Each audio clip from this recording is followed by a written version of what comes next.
हरे कृष्णा कृष्ण कृष्ण हरे हरे, हरे राम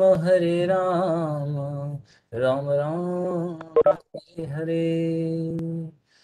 हरे Krishna dear devotees, तो सभी का वेलकम वीकेंड का इस हम लोग नेक्स्ट श्री राम भगवान की कथा का पूरा श्रवण कर रहे हैं, पूरा डिटेल में, पूरा उनका चरित्र, उनके भक्त और उनके जितने भी शिक्षाएं हैं वो हम अपना प्रयास कर रहे हैं कि उसको समझ पाएं।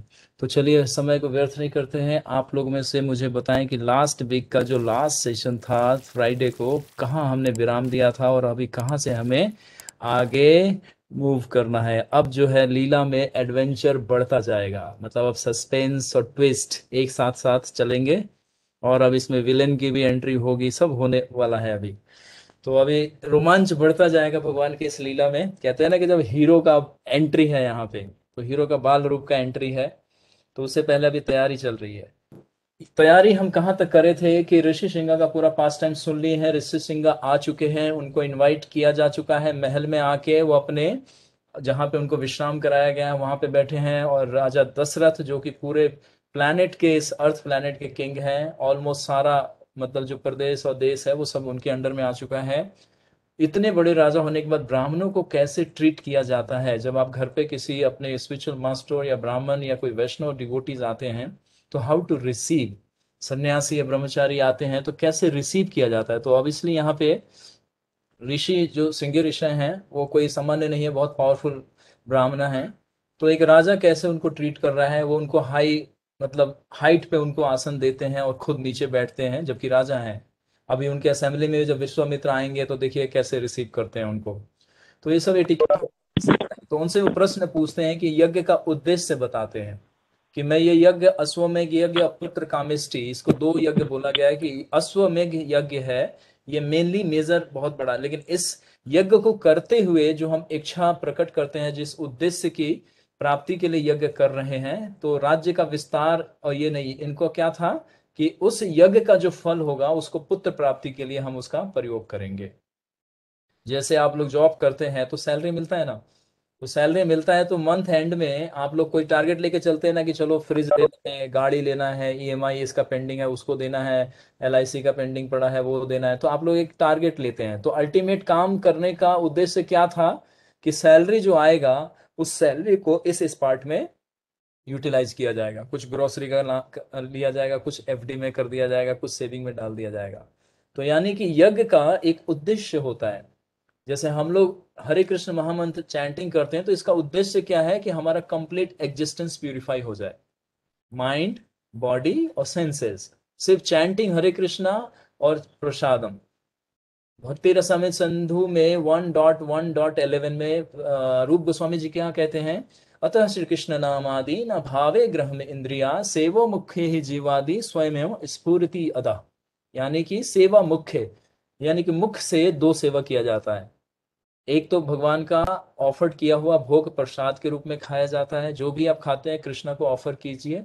यत करो सी यद असनासी 927 में भगवान बोलते हैं ना कि जो भी आप खाते हो, जो भी कुछ करते हो, मुझे थोड़ा सा ऑफर कर दो, उससे आप फ्री हो जाओगे। जो भी डुअलिटी है, जो भी पास आपका पास्ट रिएक्शन है, या जो सिनफुल एक्टिविटीज है, या जो आगे फ्यूचर में आने वाला है, उससे भी मैं प्रोटेक्ट कर दूंगा अगर मुझे ऑफर करते हो तब। तो हर चीज को ऑफर किया जाता है कृष्ण को, भगवान को। तो उसी तरह से जपा करने का मतलब क्या है, मुख से जपा करना, प्रसाद खाना, मतलब हमारा शरीर, आत्मा और इंद्रिया, ये तीनों चीजों का शुद्धिकरण हो जाएगा। तो उद्देश्य क्या है, शुद्धिकरण। लेकिन वास्तव में ये प्राइम नहीं है, ये सेकेंडरी है शुद्धिकरण। प्राइम क्या है कि कृष्णा को दोबारा अपना स्वामी स्वीकार करना, उनके बैक टू गॉड यानी उनका धाम में जाना, ये प्राइमरी है। हरे कृष्ण महामंत्र का क्या मतलब है, गोलोक हेरा प्रेमाधन हरि नाम संकीर्तन। यानी कि चैंटिंग इसलिए नहीं करते कि हम शुद्ध हो जाएं, चैंटिंग इसलिए नहीं करते कि मटेरियल वर्ल्ड में डिस्ट्रेस से फ्री होके हैप्पी हो जाएं। चैंटिंग इसलिए कर रहे हैं कि oh my Lord somehow I fallen, यहाँ पे हम गिर गए किसी तरह से। आपको शिक्षाष्टकम का 5th वर्ष याद होना चाहिए। अयि नंद तनुज किंकरम पतितम आवेशमे भवाम्बुधो कृपया तव पाद पंकज स्थित धूले सदृशं विचिन्तय। मतलब आई नंद तनुज किंकरम, मतलब हे मेरे स्वामी, हे मेरे परम भगवान श्री कृष्ण, मैं किसी तरह से, मुझे नहीं पता चल रहा है कि मैं कैसे गिर गया इस मटेरियल वर्ल्ड में, और मेरा यहाँ पे मटेरियल बॉडी मुझे मिल गया, और एक पेरेंट्स भी मिल गए, गुड़गांव सिटी भी मिल गया, और फ्लैट भी मिल गया, सब मिल गया, मुझे पता नहीं है। आई टोटली लॉस्ट, मतलब मैं अपने आप को ही खो गया इस मटेरियल वर्ल्ड में। लेकिन अब मुझे कोई बता रहा है आपके बारे में, भगवत गीता सुना रहा है, रामायण सुना रहा है, भागवतम सुना रहा है कोई, तो अब मुझे पता चल रहा है कि लाइफ में इतना सारा सफरिंग क्यों है, क्योंकि मैं आपको भूल गया। ऐनंद तनुज किंकरम पतितम माँ विषमे भवाम भुदो। भवाम भुदो मतलब गिर गया यहाँ पे। जैसे आप समुद्र में चलते चलते जहाज से या नाव से गिर जाए तो कोई नहीं सेव कर सकता आपको, आप सोचेंगे कि तैर के निकल जाए, इम्पॉसिबल है। तो यानी कि वहां पे सिर्फ एक कोई जहाज आए या कोई व्यक्ति हवाई जहाज या हेलीकॉप्टर से आए तभी आपकी सुरक्षा हो सकती है, अन्यथा नहीं, कोई रास्ता नहीं है। तो वही जीव प्रार्थना करता है हरे कृष्ण महामंत्र के माध्यम से कि भगवान अब मेरे से कोई गलती नहीं होगी, अब मुझे प्लीज यहाँ से निकालो। कोरोना का एक वेव आया, दो वेव आया, तीसरा वेव भी आने की तैयारी में हो गया। तो इतना कष्ट है, इतना डर डर के मतलब जीना भी भूल गए हम तो, है ना, सिर्फ डर के मारे ही जिंदगी जी रहे हैं कि बस जितना जी जाए बच के कोरोना से, उतना हमारा जीवन चल जाए, तो इतना भय है। तो ये महामंत्र प्रार्थना करने से आपको भगवान, आपको उस भय से मुक्त करते हैं। इसीलिए महामंत्र जप करना बहुत प्रेम से, कहते हैं ना, प्रीति पूर्वकम। 10.10 में क्या है, तेषाम सतताम युक्ता नाम भस्ताम प्रीति पूर्वकम। प्रीति मीन्स, प्रीति मतलब बाय लविंगली, भगवान को बहुत प्रेम से, मतलब किसी का नाम आप गुस्से में बुलाओ, थोड़ा सा अफेक्शन को उसमें मिक्स करके बोलो, तो कैसे होता है, उसको, उसका अट्रैक्शन आपकी तरफ होता है कि व्यक्ति मुझे कितना रिस्पेक्ट देता है ना। तो नौमा नाम अपराध क्या है, भगवान नाम का जप करते समय पूर्ण रूप से सावधान ना रहना। मतलब भगवान नाम का जब हम चैंटिंग करते हैं तो पूरा अटेंटिव होके प्रेयरफुल मूड में, आपका जान खतरे में है और आप इधर हंसी मजाक करेंगे तो कैसे होगा, थोड़ा सीरियस होके अटेंशन देना पड़ेगा ना। तो जो हरे कृष्ण महामंत्र है वो क्या करता है, हमें प्राइम गोल क्या है कि बैक टू गॉड हेड, हम कृष्ण के पास चले जाए, ये उसका प्राइम है। तो उसी तरह से यज्ञ जो है, त्रेता युग में यज्ञ हो रहा है, तो उसका, इस जो दशरथ महाराज जो करने जा रहे हैं उसका यज्ञ का एक मुख्य गोल उन्होंने बना लिया कि इस यज्ञ से हम राज्य का विस्तार या राजाओं को परास्त करने के लिए शक्ति प्राप्त नहीं कर रहे हैं या देवताओं से आशीर्वाद नहीं मांग रहे हैं। इस राज्य को रूल करने वाला एक राजकुमार चाहिए, एक ऐसा व्यक्ति चाहिए, जिस तरह से आप लोग मुझे सम्मान देते हैं, यानी कि दशरथ महाराज अपने अपना ऐसा विचार रखते हैं कि आप लोग मुझे जितना प्रेम करते हैं, सम्मान करते हैं, मेरे हर एक एक शब्द को आप लोग बड़े सुंदर से अनुसरण करते हैं, वैसा ही मेरे इस पलायन के बाद, यानी कि शरीर छोड़ने के बाद एक उत्तराधिकारी हो जो आप लोगों को मेरी ही तरह पालन पोषण करे और आपको हर कष्ट से क्या करे, सुरक्षा दे के आपको भगवान की सेवा में लगा के रखे जब तक आपका जीवन इस पृथ्वी पे है। तो ये उनका उद्देश्य था, इस उद्देश्य की प्राप्ति के लिए यज्ञ किया जा रहा है। और उस यज्ञ का अब उद्देश्य का जो नाम है, जैसे चैंटिंग का नाम ये नहीं है कि हम प्यूरिफाई हो रहे हैं, चैंटिंग का मतलब कृष्ण प्रेम, यानी कि कृष्ण की सेवा और भगवत धाम जो स्पिरिचुअल वर्ल्ड है, जहां पे ना बुढ़ापा है, ना कोई बीमारी है, और ना ही कोई डेथ है, और ना ही कोई बर्थ है, वहां पे बर्थ भी नहीं होता। भगवान हमें प्रकट करते हैं, जैसे स्वयं प्रकट होते हैं वैसे ही भगवान हमें प्रकट करते हैं। जन्म नहीं होता वहां, माता पिता से जन्म नहीं होता, वहां पे प्राकट्य होता है सबका। जैसे कहते हैं ना कि भक्तों का प्राकट्य होता है, जन्म तो मतलब जो पापी व्यक्ति होते हैं, जीवात्माएं होते हैं, उनको शरीर का जन्म होता है तो उसको जन्म बोला जाता है। इसीलिए भगवान का जन्म क्या बताया कि जन्म कर्म च में दिव्यम, मतलब वो सामान्य जन्म की तरह उनका जन्म नहीं होता है। तो उसी तरह आध्यात्मिक जगत में हम लोगों का जो जन्म होता है वो सामान्य जन्म नहीं होता है, प्राकट्य होता है। जैसे सूर्य कैसे है, वो प्रकट होता है ना, कहते हैं ना सूर्य उदय हुआ, उदय का मतलब अपीयर हुआ, मतलब अब दिखाई दे रहा है, यानी कि कुछ समय के लिए ओझल हो गया था हमारे आंखों के सामने से। तो मुख्य कार्य क्या है चैंटिंग का, कि हम भगवान से ये प्रार्थना कर रहे हैं कि इस मटेरियल वर्ल्ड से आप प्लीज मुझे रिलीज कर दीजिए। जैसे कोई एप्लीकेशन देता है ना जॉब के लिए, या कोई क्राइम हो जाता है तो अपील करता है जज से कि मेरा ये प्रेयर है और ये रिटर्न फॉर्म में है, प्लीज आप इसको रीड करके इस पे कुछ थोड़ा सा कंसीडर कीजिए आप। तो ये अर्थ समझना है कि हर एक का एक मुख्य अर्थ होता है, एक गौण एक मुख्य, मतलब एक है ना द्वितीय और एक प्राथमिक होता है। तो यज्ञ का प्राथमिक था यशोमेव की सबको इंटीमेट किया जाए, सबको इसमें इन्वॉल्व किया जाए, सबको आमंत्रण दिया जाए। तो अभी देखिएगा यज्ञ की तैयारी अब चल रही है, इसमें पूरे विश्व के सारे राजाओं को और सारे ऋषियों को, सारे ब्राह्मणों को, जितने बड़े बड़े भक्त हैं सबको इनवाइट किया जा रहा है। प्राप्ति के लिए क्या है? पुत्र कामेष्टि, मतलब कि इस यज्ञ का जो फल है वो हम पुत्र के रूप में, जो ब्राह्मण आएंगे और जो इसके पुरोहित बनेंगे, अभी प्रिस्ट देव श्रृंगी ऋषि इसके लीडर बनेंगे, यानी कि मेन हेड प्रिस्ट बनेंगे, इस यज्ञ को लीड करेंगे। जैसे कोई भी सेवा दिया जाता है तो आपको एक लीडर अपॉइंट किया जाता है, उसके बीच में आप लोगों को हेल्प करने के लिए और आपके भक्त लोग आपके साथ में होते हैं। यानी एक व्यक्ति रिस्पॉन्सिबिलिटी लेता है कि इसको पूरे प्रथम से लेकर अंत तक मैं इस सेवा को क्या करेंगे, अच्छे से करेंगे, और उसमें जितने अन्य भक्त होते हैं उसको सपोर्ट करते हैं। तो उसी तरह ऋषि सिंह जो है इस यज्ञ को क्या कर रहे हैं, लीड करेंगे अब। और उसमें इतने सारे, तो ये यज्ञ से अब क्या क्या प्राप्त होने वाला है तो उसकी चर्चा करें, लेकिन उससे पहले यज्ञ की तैयारी चल रही है। तो 13वां और 14वां सर्ग आज हम लोग कंप्लीट कर लेंगे। तो 13वें सर्ग में हम लोग पढ़ रहे थे, शुरुआत मैंने कर दिया था लास्ट लास्ट वीक में, आप उसी के आगे बढ़ने जा रहा हूं। तो मैं बता देता हूं 13वें सर्ग में क्या है कि यज्ञ में सम्मिलित होने के लिए देश देशांतरों के राजाओं तथा ब्राह्मणों को बुलाया गया।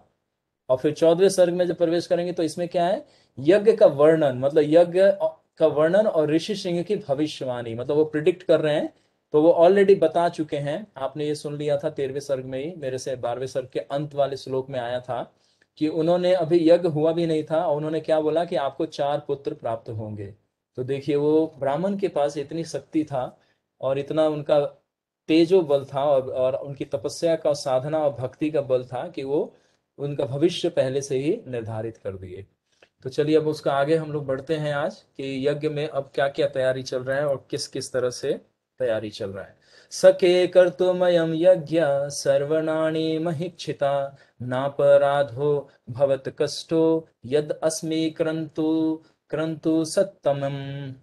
यह यज्ञ करके तो सभी राजा, सॉरी, यह यज्ञ कर तो सभी राजा सकते थे, मतलब सारे लोग कर सकते थे, किंतु इस उत्कृष्ट यज्ञ कार्य में किसी प्रकार का अपचार या किसी प्रकार का किसी को कोई कष्ट नहीं होना चाहिए। अब आपको बताया था कि इस यज्ञ का जरा सा भी अगर त्रुटि हो गया तो इससे ब्रह्म राक्षस प्रकट हो जाते हैं। अब ब्रह्म राक्षस इतने शक्तिशाली होते हैं कि देवी देवता भी उसको वश में नहीं कर पाते और ऋषि जन भी अपने मंत्र और तप के बल पे उनको वश में नहीं कर पाते, और वो इतना उत्पात मचाते हैं कि जो यज्ञ करवा रहा होता है उसकी मृत्यु तक भी वो कर सकते हैं। तो इसीलिए इंस्ट्रक्शन ये बार बार रिपीट कर रहे हैं दशरथ महाराज भी, और जो वशिष्ठ मुनि है वो, और जो सौमित्र हैं वो बार बार कह रहे हैं सभी लोगों को। जैसे हम आपको कोई सेवा देते तो कोई सेंसिटिव सेवा होता है, जैसे 3-4 सेवा ऐसा है कि जिसमें हम हर एक को जल्दी इन्वॉल्व नहीं करते हैं, जैसे अभिषेक का जो प्रिपरेशन है, क्योंकि भगवान का डायरेक्ट सेवा होता है वो। तो उसमें हम जो डिवोटीज को जानते हैं कि ये प्योरिटी लेवल मेंटेन करते हैं और इनका क्लीननेस का पूरा ध्यान रहता है और ये एटिकेट को फॉलो करते हैं, और हम जानते हैं कि ये किस लेवल का अपना कॉन्शियसनेस कैरी करते हैं। तो हर सेवा में इसीलिए गुरु का निर्देशन में सेवा करना चाहिए, क्योंकि सेवा स्वीकार नहीं होता है। आप लोग अपने मन से करते रहिए तो बहुत जन्म यदि करी श्रवण कीर्तन तबो त न पाए कृष्ण पदे प्रेम धन। लाखों जन्म बीत जाएगा, सेवा करते करते पुण्य इकट्ठा होता जाएगा खूब सारा। वो पुण्य किस रूप में आ जाएगा, आपको भौतिक इच्छाएं जागृत हो जाएगी।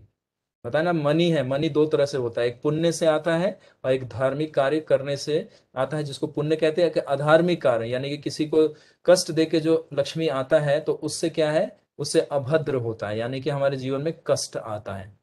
तो ये कष्ट कैसे आता है, बहुत लोगों का प्रश्न होता है, लेकिन समझ नहीं पाते। तो समझना यही है कि वो धन में अभी क्या है, पाप का समावेश है, अधर्म का समावेश है, और किसी अन्य जीव का उसके अंदर दुख का कारण है, तो इसीलिए वो हमें उससे दुख ही मिलता है। तो उसी तरह से इस सेवा को करने के लिए क्यों ऐसा बता रहे हैं, क्योंकि ये सब लोग जानते थे यज्ञ। अब सबका हमने चरित्र अध्ययन कर लिया तो देखिए सारे लोग किसके अंडर में कार्य कर रहे हैं, अपने स्पिरिचुअल मास्टर और ब्राह्मणों के निर्देशन में। इसीलिए बार बार हम लोग बोलते हैं, तो आप लोगों को बड़ा डिस्गस्टिंग सा लगता रहता है कि एक ही बार क्यों बोला जा रहा है, क्योंकि एक ही बार यही प्रॉब्लम है। ये जिस दिन ये मेडिसिन खाना शुरू करेंगे सारी बीमारी चली जाएगी आपकी। आपका इम्यूनिटी सिस्टम इतना स्ट्रांग हो जाएगा कि मतलब भौतिक जगत का कोई भी बीमारी जो है वो सोल को स्पर्श नहीं कर पाएगा। तो इसीलिए बार बार बोलते हैं कि निरीक्षण में और गाइडलाइन लेके सेवा को करना चाहिए। तो देखिए रामायण में हम आपको दिखा रहे हैं, भागवत में भी आपको दिखा देंगे कौन सा ग्रंथ कौन सा कथा है जिसमें आपको ये चीज नहीं मिलेगा। तो ये सबको बहुत सावधानी से समझना है हमें कि ऐसा क्यों बोला जा रहा है। तो क्योंकि इसके दुष्परिणाम आते हैं, अभी बताएंगे, इसमें बताएंगे जो यज्ञ करा रहा है उसकी मृत्यु हो जाएगी। ऐसा भी मतलब है कि अगर जरा सा रूटी हो गया तो इतना क्यों है सावधानी रखना। तो इसके बीच में जो लिंक है वो समझना है कि देवी देवता ऐसा नहीं करेंगे और ब्राह्मण लोग जो स्वयं यज्ञ कर रहे हैं वो भी नहीं करेंगे, लेकिन इसका फल कोई और चुरा लेता है। इसीलिए जब कोई भी आध्यात्मिक कार्य किया जाता है तो सावधानी से शुद्धता से करने का प्रयास करना चाहिए। इसीलिए बार बार ये कह रहे हैं कि किसी को कष्ट ना हो पाए, दशरथ महाराज बार बार बोल रहे हैं। क्योंकि विद्वान राजदत्त यज्ञ कार्यों में छिंदावेश किया करते हैं, है ना, ब्रह्म राक्षस। क्योंकि विद्वान ब्रह्म राक्षस, ये ब्रह्म राक्षस बड़े पावरफुल होते हैं। क्यों? क्योंकि ये असुर भी नहीं होते, दानव भी नहीं होते। तो ये ब्रह्म राक्षस क्या होते हैं? ब्रह्म राक्षस वो होते हैं जो आध्यात्मिक कार्य करते करते अधर्म कर देते हैं और जाने अनजाने में इनसे पाप कर्म होता है, तो मृत्यु के बाद वो ना तो धाम जाते हैं ना ही किसी निम्न योनि में गिरते हैं। वो ये बन जाते हैं ब्रह्म राक्षस। इनको कोई शरीर भी नहीं मिलता, लेकिन इनमें इतनी शक्तियां होती हैं इनके भक्ति, इनके तपोबल का, कि ये उसका मिसयूज करते हैं और फिर उन लोगों को कष्ट देते हैं और इन पे जल्दी कोई विजय नहीं प्राप्त करता। इनको या तो कोई भगवान का भक्त इनको मार सकता है, या कोई भगवान का भक्त यही इनका कोई सामना कर सकता है जो पहले कैटेगरी का हो, यानी कि जो महाभागवत है या शुद्ध भक्त है वो इनका सामना करता है, या स्वयं भगवान को आना पड़ता है। ब्रह्म राक्षस इतने शक्तिशाली होते हैं, देवी देवता भी मतलब इनसे बचने का प्रयास करते हैं। सोचिए कितने पावरफुल हैं। तो इसीलिए कह रहे हैं कि विद्वान ब्रह्म राक्षस यज्ञ कार्यों में छिन्नावेश, मतलब उसमें बाधा डालेंगे अगर हमने गलती किया तो, और उसका फल जो है वो ले जाएंगे। मतलब जो भी फल होता है वो यज्ञकर्ता को नहीं मिलता है, जो ऑर्गेनाइज कर रहा है वो ब्रह्म राक्षस आके उसको प्लंड कर लेता है, यानी कि चुरा ले जाता है। तो कहते हैं कि यज्ञ की विधि में उपचार होने से यज्ञ करने वाला तुरंत नाश को प्राप्त होता है, अर्थात उसकी मृत्यु भी हो जाती है। तो मैं आपको यही समझा रहा था। फिर आगे पढ़ते हैं, तथापि विधि पूर्वम मे कर्तुरेषु समापयत तथा विधानम क्रियाते समर्थाय करणा विषह। अतः अपनी शक्ति भर ऐसा उपाय कीजिए जिससे यह यज्ञ विधि पूर्वक सुसंपन्न हो। एक तो संपन्न होता है, एक सुसंपन्न, यहाँ पे लिखा है सुसंपन्न। तो सुसंपन्न का अर्थ क्या है? कि सुसंपन्न का अर्थ है कि मतलब बहुत अच्छे से और बहुत सावधानी से होना चाहिए, ये इसका अर्थ है।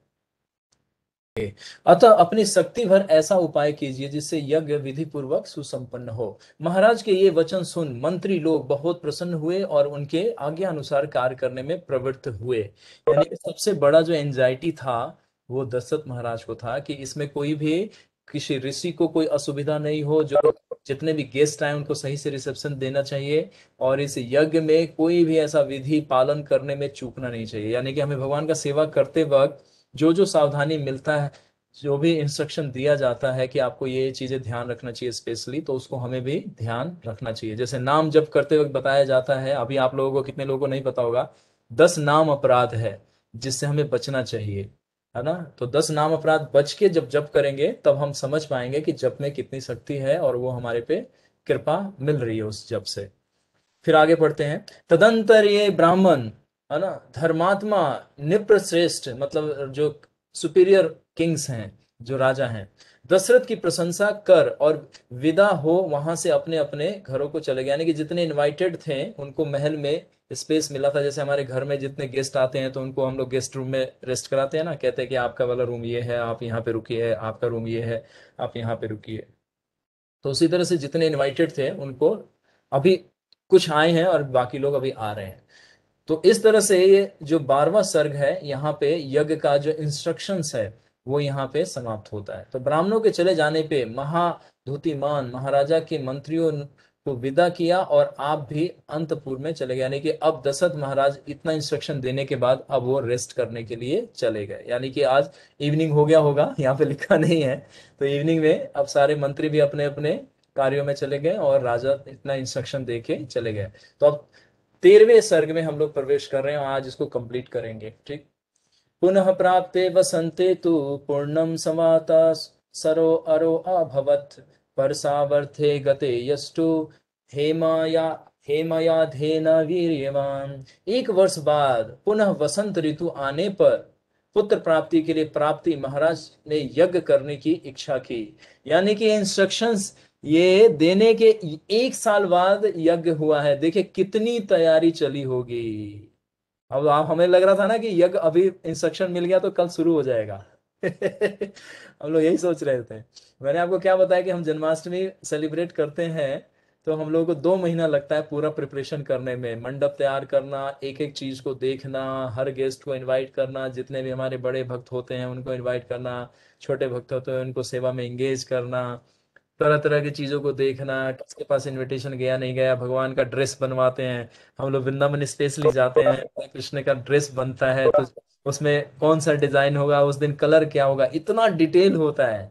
तो आप लोग तो सिर्फ एक दिन आते हैं, 2 घंटा दर्शन करके चले जाते हैं, लेकिन उसके पीछे कितना परिश्रम होता है भगवान की सेवा के लिए। भक्त लोग कितना है ना एंथुजियास्टिकली पार्टिसिपेट करते हैं। तो उसी तरह से यहाँ पे यज्ञ का जो कार्य है वो 1 साल तक चला, मतलब प्रिपरेशन प्रिपरेशन चला। ये जहां अभी 13वें सर्ग में हमने सुना कि वो अब महल से अपने अपने उसमें उसमें चले गए रूम में, यानी कि वो रूम में अपने अपने कक्ष में गए। तो इसका मतलब इंस्ट्रक्शंस अभी जो डिस्कशन हुआ था वो इंस्ट्रक्शंस सभी को मिला था अभी, मतलब सभी को क्या क्या करना है वो सेवा डिफाइन किया गया। अब उस सेवा को एग्जीक्यूट करने के लिए जो सीन चलेगा वो दिखाया जाएगा। यानी कि अब 1 साल बाद जो तैयारी हो गई है 1 साल के अंदर अंदर, अब उसका चर्चा हम लोग सुनेंगे कि क्या क्या हुआ एक एक साल में। अब आप लोग का प्रश्न रहेगा ना, मैं तो सोच रहा था कि डायरेक्ट आपको यज्ञ पे बैठा दूं लेकिन आप में से कितने वक्त लोग फिर बाद में कहेंगे प्रभु जी आपने बोला था यज्ञ की तैयारी बताएंगे, क्या क्या हुआ था, राजा लोग कैसे आए, कहाँ कहाँ से आया, कौन कौन आया। तो आप में क्यूरियोसिटी है ना जानने का, तो ठीक है थोड़ा सा बताते हैं आपको, थोड़ा सा आनंद आएगा। तो जो 13वां सर्ग है उसमें यही सब चल रहा है। एक वर्ष बाद पुनः वसंत ऋतु में, यानी कि वसंत ऋतु आने पे, वसंत ऋतु जो होता है ना स्प्रिंग सीजन बोलते हैं इंग्लिश में, तो बसंत ऋतु में ही ऑर्गेनाइज किया गया। ज्यादा गर्मी थी ना उस समय वर्षा, क्योंकि यज्ञ करने के लिए आपको ऐसा मौसम होना चाहिए जिसमें वर्षा ना हो जाए, वरना यज्ञ खुले स्थान में होता है और इतना बड़े विशाल स्तर पे होता है कि अगर वर्षा हो गया तो आपका यज्ञ क्या होगा, असफल हो जाएगा। तो इसीलिए वसंत ऋतु को चुना गया था जिसमें ना तो धूल धक्कड़ ज्यादा होता है, बहुत कहते हैं ना कि बहुत प्लीजिंग एटमोस्फेयर होता है चारों तरफ। तो बसंत ऋतु आने पे पुत्र प्राप्ति के लिए प्रतापी महाराज ने यज्ञ करने की इच्छा अब प्रकट की। यानी कि अब पुनः जो 1 साल हो गया, अब वो बोले कि अगर सारी तैयारी हो गई है तो क्या हम रेडी हैं अब यज्ञ करने के लिए, ऋषि श्रृंगा को अब बुलाया जाए दोबारा। तो अब आगे सुनते हैं। वशिष्ठ जी को प्रणाम कर और उनका यथा विधि पूजन कर पुत्र प्राप्ति के लिए नम्रता पूर्वक उनसे महाराज दशरथ ने इस प्रकार प्रार्थना की। अब देखिए, विनम्रता पूर्वक, ये नहीं बोला कि मैं राजा हूं, मैं तुम्हें आदेश देता हूं ब्राह्मण जाओ मेरे यज्ञ की तैयारी करो, नहीं, विनम्रता पूर्वक फोल्डेड हैंड से। देखिए राजा हैं और ब्राह्मण कितने श्रेष्ठ होते हैं, आप द्वारका लीला में देखेंगे। द्वारकाधीश जो परम भगवान है, जो पूरे यूनिवर्स के स्वामी हैं, भगवान श्री कृष्ण, और जब सुदामा विप्रा उनके घर आते हैं तो भगवान उस समय में अपना चप्पल भी नहीं, जैसे हम लोग स्लीपर पहनते हैं ना, भगवान अपना खड़ाऊ तक नहीं पहने थे, इवन ऊपर का उत्तरी भी नहीं था, गिर गया। जैसे उठे वो कि मेरा ब्राह्मण मित्र आया है मुझसे मिलने, तो जब वो भागे तो राजा थे वो, तो सारे सैनिक देख रहे थे कि इस अवस्था में भगवान को कभी नहीं देखा था। जैसे आप मान लीजिए कभी कभी ऐसे निक्कर में या कुछ टावल बांध के घर में रहते, उस समय पता चले कोई गेस्ट स्पेशल आ गया, है ना, तो आप एकदम से भागे तो सब लोग देखेगा अरे ये क्या हो गया इसको, ये इस कंडीशन में क्यों जा रहा है बाहर ये। तो उस समय भगवान को इतना भी नहीं ध्यान रहा कि मैंने क्या वस्त्र मेरा गिर गया और मैंने पैरों में खड़ाऊ पहना है कि नहीं। क्यों, क्योंकि वो ब्राह्मण थे। और जब बुलाया तो पता ना आपको, अंदर बेडरूम में ले जाके उनको बैठाया, उनका है ना पाद प्रक्षालन किया, यानी कि लोटस फीट का अभिषेक किया, और भगवान ने उनको अपने सर पे धारण किया। बताइए, भगवान है वो, कृष्ण भगवान है, और ब्राह्मणों की क्या स्थिति है, भक्त की क्या स्थिति है देखिए। और ऐसे भक्तों को कुछ कुछ लोग अज्ञानता के कारण क्या करते हैं, कष्ट देते हैं, तो मूर्ख हैं, वो जानते नहीं है कि भगवान को जो इतने प्रिय हैं उनको कैसे हमें डील करना चाहिए। इसीलिए वैष्णव भक्तों को बहुत सावधानी से, बहुत सम्मान से और विनम्रता से और प्रेम से, यहाँ पे बता ना कि नम्रता और प्रेम पूर्वक और स्नेह पूर्वक है ना प्रार्थना कर रहे हैं। कौन, महाराज दशरथ। तो ये एटिकेट हमें ध्यान रखना चाहिए कि जब हम स्पिरिचुअल पर्सनालिटी से डील करें और जो हमारे गाइड हैं या गुरु हैं उनसे तो स्पेशली, तो हमें कैसे डील करना चाहिए। तो देखिए यहाँ पे नम्रता पूर्वक उनसे महाराज ने प्रार्थना करके आग्रह किया क्या, हे मुनि श्रेष्ठ, प्रसन्नता पूर्वक और विधि पूर्वक यज्ञ आरंभ करने की, है ना, चेष्टा करें, जिससे यज्ञ में किसी भी कर्म में कोई विघ्न ना हो पावे। मतलब उन्होंने बताया दशरथ जी ने कि आप अब इस कार्य को करिए, हमने जो जो आपने इंस्ट्रक्शंस दिए थे पिछले साल पूर्व वर्ष में, हमने वो सारी तैयारी कर ली। यानी कि इस यज्ञ को आप लोग मार्क कीजिएगा, यज्ञ को प्रिपेयर करने के लिए, पूरी सामग्री को जुटाने के लिए 1 साल लगा। अब सोचिए कितना विशाल यज्ञ था, इसीलिए बताया गया था ना कि ये सामान्य राजा नहीं कर सकते थे। इसका लिए जो करता है वो व्यक्ति उस पूरे धरातल पे सबसे श्रेष्ठ माना जाता है। फिर आगे पढ़ते हैं, क्योंकि आपके मेरे ऊपर अब अविच्छिद स्नेह, और आप मेरे केवल हितैषी ही नहीं परयुक्त मेरे सबसे बड़े गुरु भी हैं, यानी कि हेड प्रिस्ट हैं। वशिष्ठ मुनि जो हैं यदु रघुवंश के हेड प्रिस्ट हैं, मतलब कुल गुरु हैं ये। पूरे वंश के जो डायनेस्टी टू डायनेस्टी, जो पीढ़ी दर पीढ़ी जो गाइड करते आ रहे थे, तो ये वही हैं। इस उपस्थित यज्ञ को जो बड़ा भारी हो है, उसे आप संभालिए। मतलब जो सबसे बड़ा जो रिस्पॉन्सिबिलिटी है, मतलब सिंगी ऋषि आएंगे वो तो लीड करेंगे, वो तो ऑब्वियसली वो तो मतलब इनवाइटेड हैं, लेकिन उनके बाद जो मेन सेकंड लीडर हैं, जो इस पूरे ओवरऑल इसको ओवरविजन करेंगे, वो कौन है, हमारे वशिष्ठ मुनि। तो यानी कि वशिष्ठ मुनि से आग्रह कर रहे हैं कि आप इस रिस्पॉन्सिबिलिटी को स्वीकार कीजिए।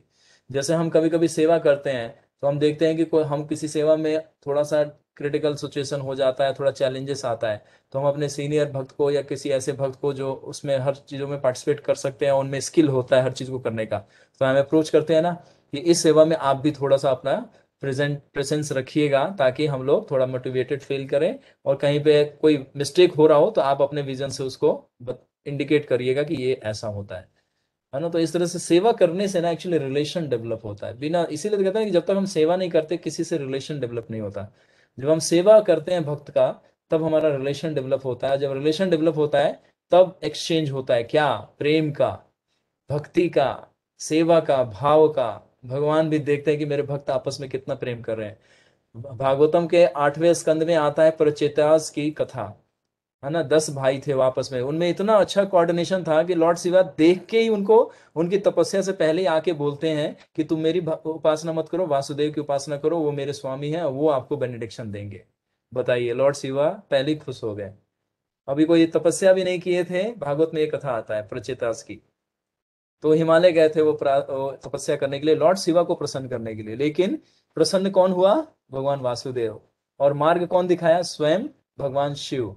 तो इसीलिए देखिए कि भगवान शिव से भी आप हृदय से प्रार्थना करेंगे कि मैं आपको प्रसन्न कैसे करूं, तो वो आपको पता है क्या करेंगे, कहेंगे मेरी नहीं कृष्ण की भक्ति करो, क्योंकि वैष्णव नाम यथा संभव। भगवान शिव कौन है, भगवान वो स्वयं एक महान भक्त हैं। अभी इसी में आएगा, भगवान राम के बड़े भक्त हैं, और राम भी अपने भक्त के भक्त हैं अपने भक्त के भक्त हैं भगवान। यानी कि शिव जी को बहुत प्रेम करते हैं राम जी, है ना। तो अभी यहाँ पे देखिए, तो इस तरह से वशिष्ठ मुनि जो है वो कुल गुरु हैं, और उनका इतना हाई डेजिग्नेशन है कि वो उनसे कह रहे हैं कि आप ये सारी रिस्पॉन्सिबिलिटी को अपने निरीक्षण में ले लीजिए। तो प्रार्थना कर रहे हैं, अर्थात इस महान यज्ञ का सारा भार आप अपने ऊपर ले लें, ये प्रार्थना कर। ठीक, यह सुन मुनि, मुनि यहाँ पे है, ओके, हाँ, यह सुन मुनि श्रेष्ठ वशिष्ठ जी ने दशरथ जी से कहा कि जो निवेदन किया तद अनुसार ही हम सब कार्य करेंगे। यानी कि वो स्माइल करते हुए प्रसन्न हुए, और उन्हें बोले कि राजा, आपने जो राजन जो आपने मुझे आग्रह किया है, मैं उसको स्वीकार करता हूँ और मुझे प्रसन्नता है। तो देखिए, जब कोई हम्बली अप्रोच करता है, अगर कॉन्शियसनेस प्योर है, तो कोई भी सेवा में आपको बाधा नहीं आएगा। जब मोटिव इम्प्योर होगा, तो भगवान बताए ना कि राक्षस लोग ही पकड़ लेंगे, भगवान नहीं बाधा डालेंगे, राक्षस लोग पकड़ के पीटेंगे इसीलिए सेवा में प्योर मोटिव, प्योर भाव होना बहुत जरूरी है। फिर देखिए, सेवा में जो बाधा आएगा, भक्त लोग और भगवान के भक्त जो होते हैं सेवक लोग, वो सारे बाधाओं को हटाते जाएंगे, है ना। अभी जब राम जी को सुना कि राम जी को जाना है उस पार, तो वानर सेना ने कैसे पुल बनाया कि भगवान आपको बस बैठ के आदेश देना है, पुल हम बनाएंगे। लेकिन वास्तव में तो पुल बनाया किसने? भगवान ने। लेकिन कार्य किसने किया? तो क्रेडिट दिया भगवान ने वानरों को, यानी कि अपने भक्तों को दिया। ये सारे देवी देवता हैं, अभी इनका भी आएगा 16वें सर्ग में है कि ये देवी देवता जब भगवान प्रकट होंगे तो उससे पहले बानर के रूप में कहाँ कहाँ पे कौन कौन से लोग से कौन आएगा, वो भी अभी चर्चा होगी। तो यहाँ पे आगे बढ़ते हैं। तद उपरांत वशिष्ठ जी ने वृद्ध और यज्ञ कार्यों में कुशल ब्राह्मणों को परम धार्मिक और वृद्ध स्थापित विद्या, भवन निर्माण, कला में कुशल कारीगरों को, शिल्पियों को अथवा लेखकों को, नटों को और नाचने गाने वाले जो भजन करने में दक्ष हैं, जो भगवान का गुणगान करने में, जैसे हम लोगों का कोई फेस्टिवल होता है तो पहले कथा होता है ना, 3-4 दिन का कथा या कीर्तन फेस्टिवल होता है। तो वहां पे भी देखिए कितना सुंदर मनोरम दृश्य है कि यज्ञ की एक तरफ तैयारी चल रही है और जितने जो वहां पे गेस्ट आए हैं उनको भगवान का नृत्य कथा या ड्रामा चल रहा होगा, है ना। तो सुंदर सुंदर नर्तक लोग भी आए हैं उनका मनोरंजन करने के लिए। ये सब स्पिरिचुअल है। ये मन सोचेगा कि मूवी चल रहा होगा 3D पे, नहीं, स्पिरिचुअल है ये सब। हित जानने वाले और सच्चे ईमानदार शास्त्रीय ब्राह्मणों को, सच्चे मतलब डिसऑनेस्ट नहीं होना चाहिए, काम चलाओ ये कर्मी कर्मकांड वाले ब्राह्मणों को नहीं, जो पान खाते हैं और मुर्गा भी खाते हैं और दारू भी पीते हैं, वो आके यज्ञ करेंगे और आपके घर में कोई कार्य करेंगे, उसका कोई फल नहीं मिलता बल्कि उल्टा नुकसान होता है। लेकिन लोग क्या है, अज्ञानता के वक्त ये सोचते हैं कि ये पंडित ने आके थोड़ा धुआं धक्कर कर दिया, आग जला दिया, कुछ उल्टा सीधा कुछ भी मंत्र बोल दिया उनका, ना तो मंत्र का उनको खुद पता रहता है और सुनने वाले को लगता है कि हाँ इन्होंने मंत्र पढ़ दिया। तो ये सब क्या है, ये दुष्प्रभाव डालता है समय के बाद। तो इसमें जब देखिए इतने बड़े स्तर पे और सारे क्वालिफाइड, इतने एक से बढ़कर एक ऋषिज हैं यहाँ पे, तब दशरथ मुनि को इतना चिंता है कि कोई गलती ना हो जाए। आप सोचिए कि हम लोग कराते हैं यज्ञ और किसी को भी बुला लेते हैं, पान खाने वाले मंदिर से पकड़ के बुला लेते हैं, आओ भाई यज्ञ कर दो। तो इसीलिए सावधानी रखना चाहिए। इसीलिए कलयुग में बोला गया कि यज्ञ ना करा के आप भगवान का नाम जप कीजिए घर में बैठ के, अब भक्तों को बुला के कीर्तन करिए, वो महायज्ञ है ना। यज्ञ ही संकीर्तन पराय जंतु सुमेध सा है। 11वां स्कंद 5वां श्लोक 5वां अध्याय 32वें में क्या बोलता है कि कलयुग में जो हरे कृष्ण महामंत्र है यही यज्ञ है। तो हर घर में यज्ञ चलता है। सुबह सुबह भक्त लोग उठ के जो करते हैं ना, जैसे बताया था ना, पहले ये रिचुअल एक्टिविटीज होता था, होम यज्ञ, ब्राह्मण लोग उठने के साथ शौच क्रिया करने के बाद यज्ञ करते थे। तो उसी तरह से कलयुग में हर एक वैष्णव भक्त, जो भी जितने भक्त हैं हमारे गुड़गांव के जो जुड़े हैं हमारे लोग से और प्रभुपाद जी के संस्था से, प्रभुपाद जी के शरण में है, तो जो माला करते हैं एक्चुअली में वो यज्ञ है। और वो ये नहीं सोचे कि हमारी फैमिली उससे सुरक्षित रहती है। उस 500 मीटर के रेंज में जितने लोग आते हैं उसको सबको लाभ मिलता है। आपको पता नहीं है, इतना पावर है आपके जपा में, लेकिन कभी फील नहीं होगा आपको ये सब। तो आप जब करते हैं अपने घर में, लेकिन 500 मीटर के रेंज में वो पूरा वाइब्रेशन जा रहा होता है। अब सोचिए कि आप कितने पावरफुल हैं। लेकिन इस शक्ति को अनुभव इसलिए नहीं कर पाते क्योंकि इम्प्योरिटी हमें कवर करके रखती है, इसीलिए। तो यहाँ पे कह रहे हैं कि ईमानदार और सच्चे ब्राह्मणों को बुलाइए जो कि शास्त्रों में निपुण हो और नियमों का पालन करने में दक्ष हो। देखिए ये सब सावधानी रखना होता है। कोई भी ऐसा नहीं, कोई भी ग्रंथ उठा के पढ़ लीजिए, कोई भी लेक्चर सुन लीजिए, कोई भी कार्य कर लीजिए, सब तो वही है, सब कृष्ण की है। कहते हैं ना, कुछ लोग कहते हैं कुछ भी कार्य करो भगवान के पास चले जाओगे। तो आप अमेरिका का टिकट खरीद के बिहार जाना चाहेंगे तो बिहार थोड़ी ना पहुंच जाएंगे। बिहार का जो टिकट है वो बिहार पहुंचाएगा। आप ट्रेन में जहां पे जाना चाहेंगे, जहां का टिकट लेंगे वहीं पहुंचाएगा। ऐसा नहीं कि मुंबई का टिकट खरीदे और आपको भेज दिया जाए कानपुर, आपको भेज दिया जाए अमेरिका, आपको भेज दिया जाए ऑस्ट्रेलिया। तो पहली बात तो ट्रेन जाती नहीं है, जहाज पानी जहाज हवाई जहाज जाएगी, तो ट्रेन का टिकट ही व्यर्थ गया। तो जहां का आपका जो है लक्ष्य, आप वहीं पहुंचेंगे। तो ये हमें निर्धारण करना चाहिए कि कौन व्यक्ति क्या कार्य करता है, तभी उससे हमारे को वो चीजें कंसल्ट करना चाहिए। और हम हर एक को नहीं ये अधिकार दे सकते हर कार्य करने के लिए, क्यों? क्योंकि इसमें जीवन और मृत्यु का क्या है, इसका परिणाम भोगना पड़ जाता है। इसलिए तो इतना सजग होके हमें स्पिरिचुअल एक्टिविटीज करना चाहिए सावधानी से। इसीलिए बार बार बोला जा रहा है कि ब्राह्मण के या वैष्णव भक्त के निर्देशन में कार्य को अंजाम देना चाहिए। बहुत सी ईंटें शीघ्र एकत्र करो, आने वाले मेहमान यानी कि जितने भी हमारे अतिथि गण है, राजाओं के ठहरने के लिए तथा अन्य संभ्रांत लोगों के ठहरने के लिए सब तरह से सुवास मतलब बहुत अच्छे भवन होने चाहिए। जैसे हमारे कोई फंक्शन होता है, देखते हैं ना, मैं जैसे लास्ट क्लास में आपको बताया था कि विलेज एरिया में जब कोई मैरिज होता है या किसी का कोई है ना जन्म संस्कार का, विद्या संस्कार का, कोई बच्चे का होता है, कोई भी संस्कार होता है, तो सारे जितने भी गांव में लोग होते हैं, जितने भी मोहल्ले में रहते हैं, सबको नोन मतलब ऑलमोस्ट पूरा मोहल्ला आता है उस दिन। कहते हैं ना गांव में, विलेज में इतना कल्चर अच्छा होता है कि एक फैमिली में कोई सेलिब्रेशन है तो पूरा आपका विलेज आपको सपोर्ट करने के लिए आता है।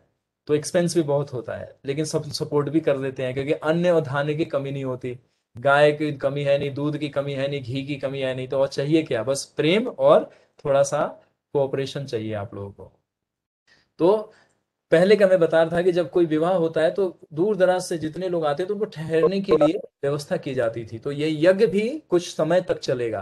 तो जितने भी पूरे वर्ल्ड से जितने भी ऋषिज आ रहे हैं, जो राजा लोग महाराजा लोग आ रहे हैं, तो ऑब्वियसली उनके साथ उनकी महारानियां भी आएंगी। तो उनको रहने के लिए स्पेशली टेम्परेरी महल बनवाए गए थे। इसीलिए यहाँ पे बताया कि ईंट, है ना, बहुत सी ईंटें शीघ्र एकत्र करे, यानी कि ब्रिक, है ना, क्योंकि महल बना था। तो एक साल में ये सब तैयारी चला था। अब आपको समझ में आ रहा है कि एक साल के अंदर अंदर ये बैकग्राउंड में ये सारा तैयारी चला था। इस प्रकार सैकड़ों सुंदर मकान अच्छी अच्छी जगहों पे ब्राह्मणों को ठहरने के लिए बनाए गए, जिसमें भोजन आदि का सब बड़े सुंदर तरीके से सामग्री को सजाया गया था। जैसे आप गोवर्धन पूजा हम लोग करते देखते हैं ना, हम भोग जब भगवान को लाते कितने सुंदर से सब भक्त लोग सजाते हैं। तो उसी तरह से जो कोई भी चीज सिस्टमेटिकली करना चाहिए, अरेंज वे में, ऑर्गेनाइज्ड वे में। क्योंकि स्पिरिचुअल वर्ल्ड ऐसा नहीं है भेड़ चाल नहीं चलता है, हर चीज सिस्टम और बड़े रूल्स और बड़े एटिकेट के अकॉर्डिंग मूव किया जाता है। तब कहते हैं ना कि उस जगत में किसी को कष्ट नहीं होता। अब मटेरियल वर्ल्ड में एक सेवा करता है तो 10 लोगों को वो दुखी कर देता है ना। तो ऐसा होना चाहिए, क्योंकि इम्प्योरिटी है और प्रॉपर हमारा नॉलेज नहीं है किसी चीज को करने में। तो इसीलिए तो ये सब देखिए कि रामायण में ये सब पीछे जब यज्ञ की तैयारी चली तो एक फेस्टिवल है बड़ा, उसको कैसे एग्जीक्यूट किया जाए। एक्चुअली क्या है कि हमारे को एग्जीक्यूशन में देखना है कि हम कोई सर्विस जब एग्जीक्यूट करें तो कैसे करें और किस तरह से करें। तब जाके आपको समझ में आएगा और फीलिंग आएगा और प्यूरिफिकेशन होगा, तब आप फील कर पाएंगे कि आप स्पिरिचुअल पावर से कनेक्ट हैं, स्पिरिचुअल पोटेंसी से कनेक्टेड हैं। भक्ति जो कर रहे हैं उसका आपको अनुभव होना शुरू हो जाएगा। अभी तक आप लोगों को नहीं होता ना, तो अब आपको पता चल गया कि कहीं ना कहीं हम मिस्टेक कर रहे हैं बहुत सारी, इसीलिए नहीं होता, अपराध हो जाता है, इंस्ट्रक्शंस फॉलो नहीं कर पाते, तो वो सारी चीजें पीछे छूटती जाती है। नगर निवासियों में ठहरने के लिए बड़े बड़े लंबे चौड़े मकान बनाए गए थे, जिसमें भोजन और सब प्रकार की सामग्रियां स्टोर, मतलब वहां पे व्यवस्था करी गई थी, है ना। जैसे फेस्टिवल होता है देखते हैं ना, हमारे पास राइस आता है, ऑयल आता है, सब्जी सारे बहुत सारे, मतलब जब 500 600 1000 लोगों का प्रसाद बनता है तो उस दिन स्पेशली देते हैं, थोड़ा हेवी मात्रा में सब आता है। और यहाँ पे लाखों की संख्या में भीड़ इकट्ठी है, तो सोचे कितना सुंदर लग रहा होगा ना। बहुत सारी सब्जियां रखी होगी, बहुत सारे घी के कनस्तर होंगे, बहुत सारे, है ना, दूध के बड़े बड़े, है ना, मटके होंगे। हर चीज सजाया गया होगा, सब्जियों की ढेर लगी होगी, कुक बहुत सारे खड़े होंगे उनको देख रेख करने के लिए। ये पूरे सीन को आप देखिए, कितना सुंदर लग रहा होगा, कितना मनोरम लग रहा होगा। कभी भी आप घर में भी कोई फेस्टिवल करते हैं, अगर 50 60 लोग भी आते हैं, तो जितनी माताएं होती है सब लोग किचन में चली जाती है, कोई आटा बेलता है, कोई डो बनाता है, कोई बेलन करता है, कोई पूड़ी तल रहा होता है, कोई सब्जी कटिंग कर रहा होता है। तो उसी तरह से यहाँ पे वो पूरा सीन है। तो यहाँ पे कौन कौन लोग आए हैं इस यज्ञ में। देहातियों के लिए सब सुविधाओं के मकान बने थे। देहाती मतलब जो विलेज एरिया से, क्योंकि कि पहले भी विलेज और सिटी होता था, तो द्वारका जो था और अयोध्या था वो सिटी है। तो यहाँ से जो राजा जो राज्य करते थे वो कैपिटल यानी कि राजधानी होता था, तो वो ऑब्वियसली वो थोड़ा शहर की तरह होता था। और जो विलेज एरिया जहाँ पे फार्मर्स रहते होंगे, वैश्य लोग रहते, तो उसको विलेज बोला। तो देहातियों के लिए जो सब सुविधाओं के मकान बने थे, मतलब उनको रहने के लिए हर फैसिलिटी प्रोवाइड करी गई थी।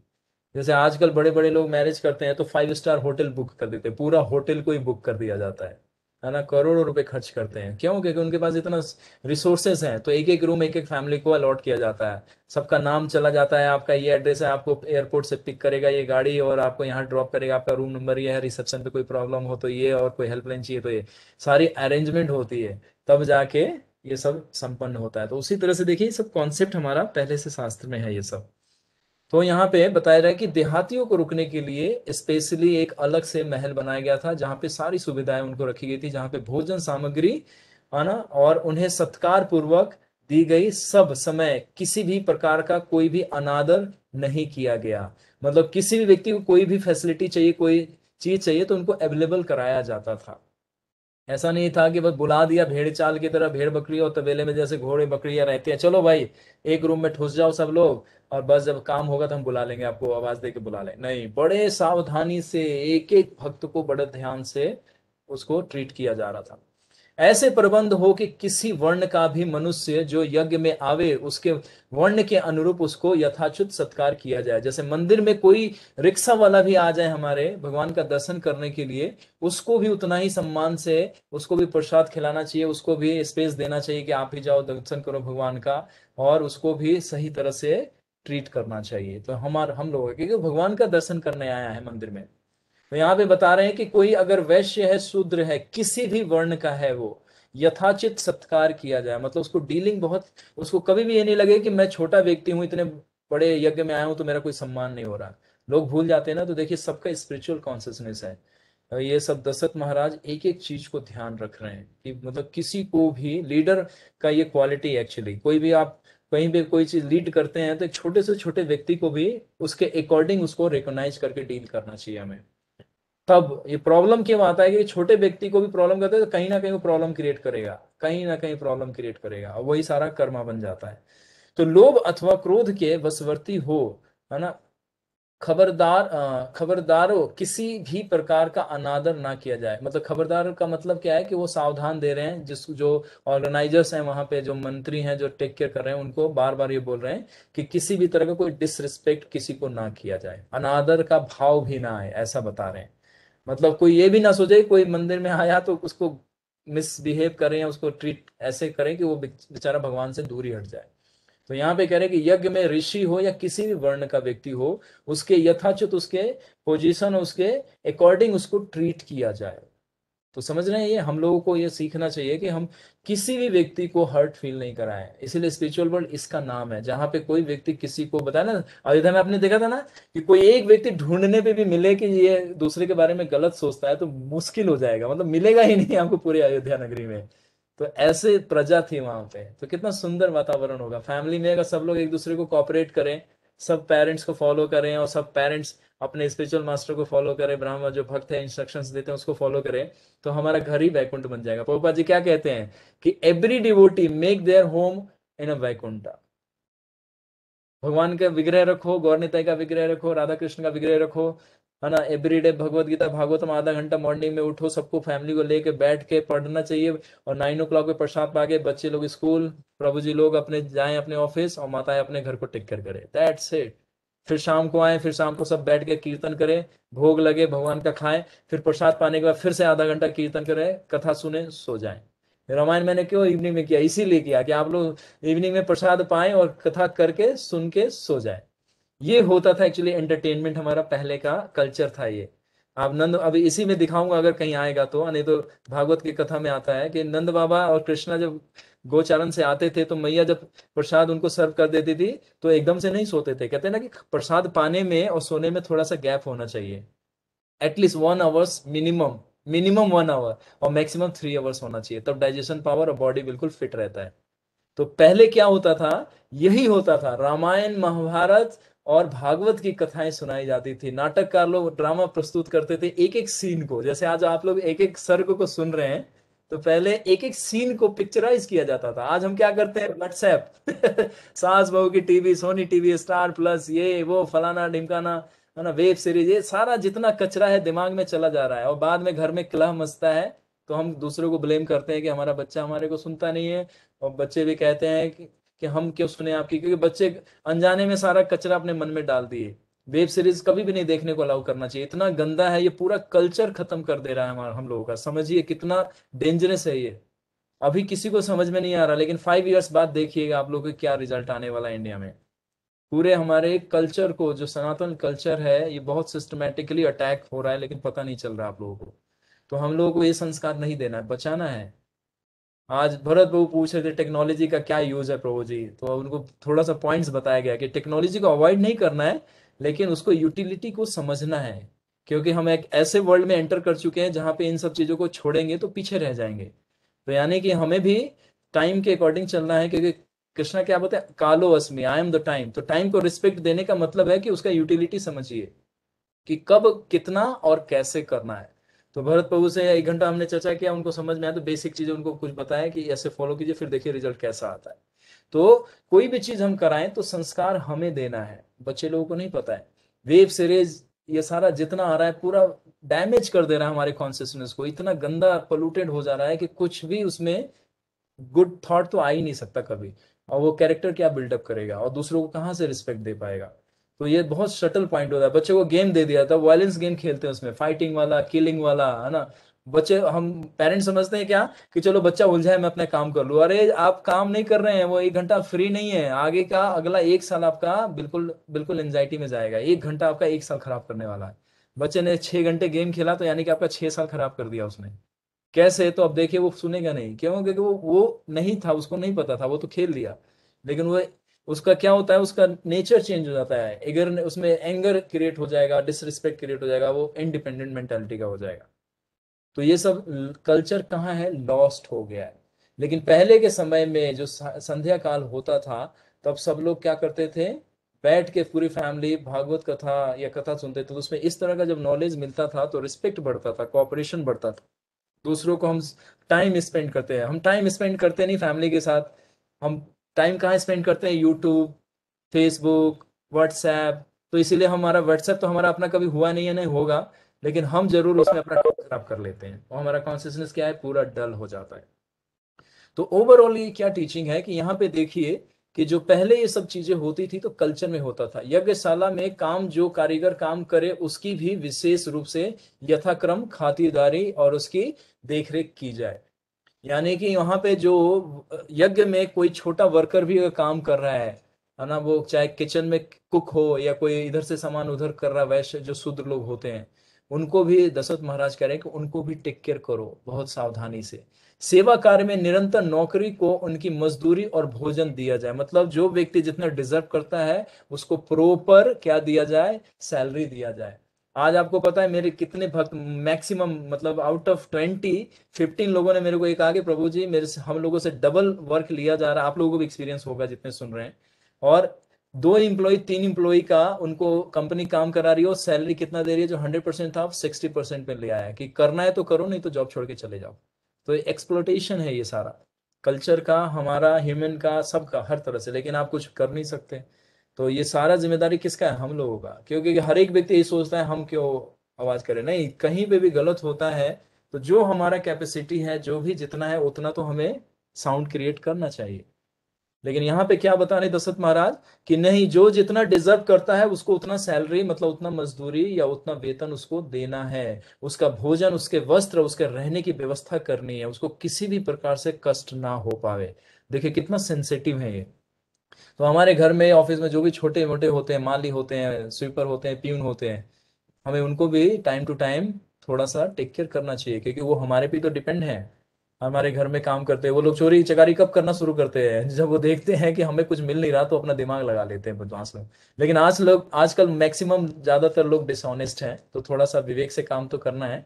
लेकिन फिर भी हमें अपना जो रिस्पॉन्सिबिलिटी है, ड्यूटी है, उसको परफॉर्म करना चाहिए। तो यहाँ पे कह रहे हैं कि छोटे से छोटा वर्ण का व्यक्ति भी अगर कोई कार्य कर रहा है तो उसको उचित वेतन, भोजन, वस्त्र और उसकी देखरेख सही से स्वास्थ्य की होनी चाहिए। देखिए कितना सेंसिटिव है। ऐसा नहीं है कि राजा है तो कहें कि सिर्फ राजाओं को देखरेख करो, क्योंकि वही तो बाद में मेरा फीडबैक सब जगह देंगे, बाकी छोटे मोटे लोगों का तो कोई पूछता नहीं है, तो उसे क्या मतलब है। तो देखिए राजा को, बड़े लीडर को बिल्कुल डाउन टू अर्थ एक एक पर्सन से कनेक्टेड होना चाहिए, तब उसको एक्चुअल फीडबैक रहेगा कि कौन क्या करता है। उसी तरह फैमिली मेंबर में जो पेरेंट्स है उसको बच्चों से डील करना चाहिए, उनको टाइम स्पेंड करना चाहिए, बच्चों को पेरेंट्स के साथ थोड़ा टाइम बिताना चाहिए, तभी तो रिलेशन डेवलप होगा।